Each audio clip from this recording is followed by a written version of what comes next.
ये 2 घंटे का सत्संग आपके 22 घंटे के जीवन के लिए अमृत बन जाना चाहिए, उसके लिए सहायक बन जाना चाहिए।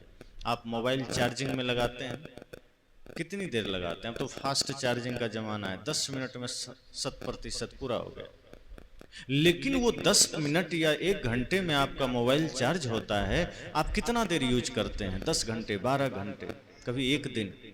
अगर 10 मिनट या 1 घंटे के चार्जिंग करते करते और जैसे ही बाहर निकालिए मोबाइल ऑफ हो जाए, तो आप क्या करेंगे? जब तक चार्ज में लगा है मोबाइल चल रहा है, जब तक आप चार्जिंग में मोबाइल को जोड़े हुए हैं काम कर रहा है। जैसे ही मोबाइल को आप वहां से खोले, स्विच ऑफ हो गया, तो आप क्या करेंगे? आपकी पहली प्रतिक्रिया होगी कि या तो चार्जर सही नहीं या फिर मोबाइल की बैटरी खराब है, अब बदलवाएंगे। हमारे जीवन के साथ यही तो हो रहा है। ये सत्संग एक पावर हाउस है और हम अपने अपने जीवन को यहाँ जोड़ रखे हैं। अब जब तक सत्संग में जीवन को जोड़ रखे हैं, चार्जिंग चढ़ रही है, तब तक सत्य है, प्रेम है, अहिंसा है, करुणा है, दया है, क्षमा है।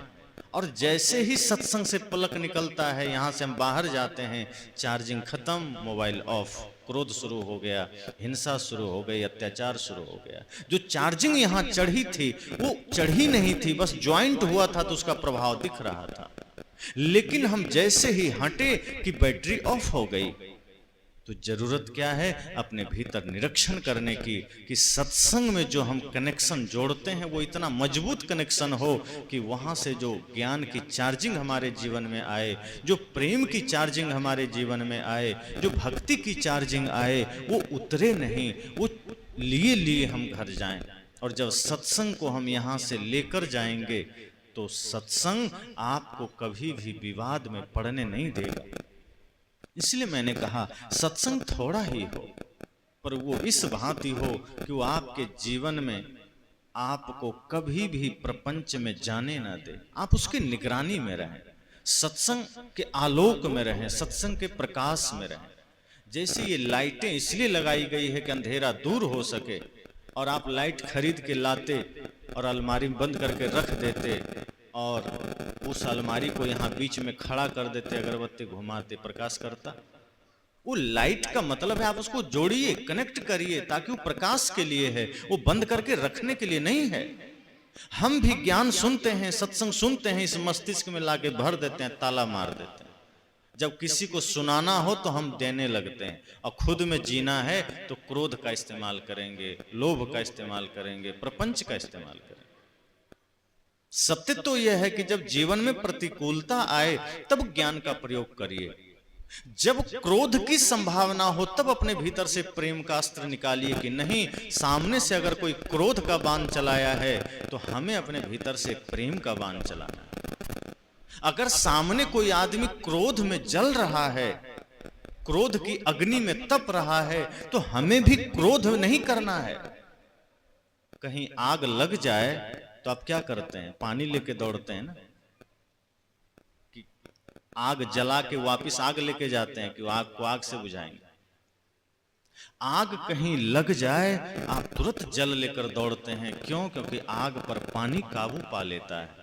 तो किसी के भीतर क्रोध की अग्नि जलने लगे, आप क्रोध की अग्नि जला लेते हैं, शांत हो अग्नि। अगर सामने वाला क्रोध में अंगार बन रहा है, आप जलधार बन जाइए, आप शीतल बन जाइए, कुछ नहीं बिगड़ेगा आपका। सामने वाले का क्रोध शांत हो ना हो, पर आपका मन विचलित नहीं होगा, आपका मन प्रेम से भरा रहेगा।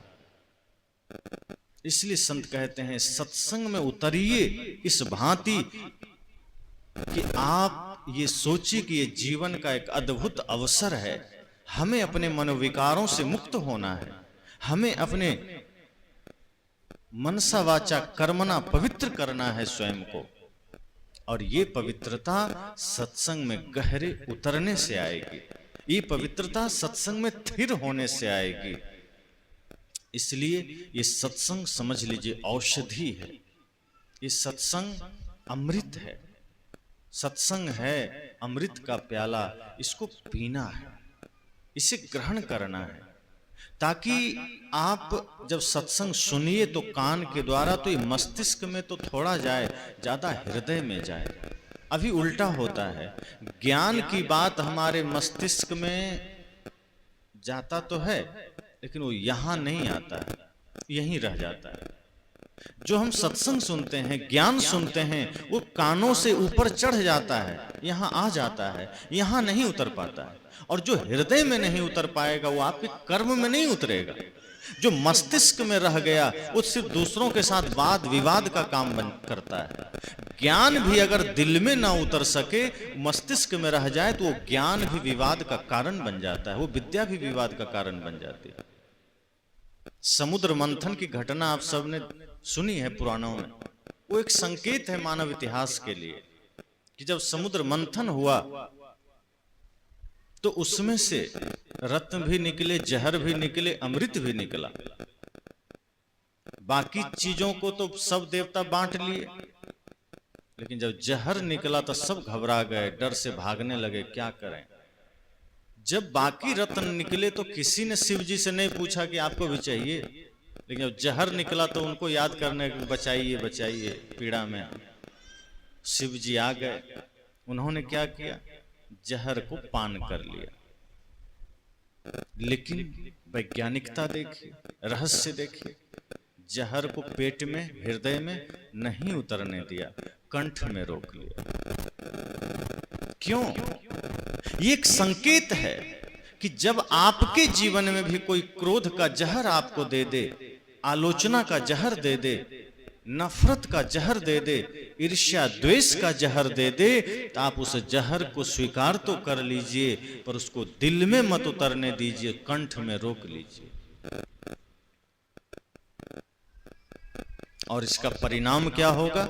देवता अमृत पीकर देव ही बने रहे, शिव जी जहर पी के भी महादेव थे। आप सत्संग सुनिए, उसको दिल में उतारिए, बुराइयां कहीं सुन लीजिए, आलोचना सुन लीजिए, निंदा सुन लीजिए, उसको लीजिए और कंठ में रोक लीजिए, बस उसको उतरने मत दीजिए। हमारे संतों ने यही तो कहा है। इसलिए जब इस भांति से हम जीवन जिएंगे तो जीवन में निश्चय ही जागृति आएगी।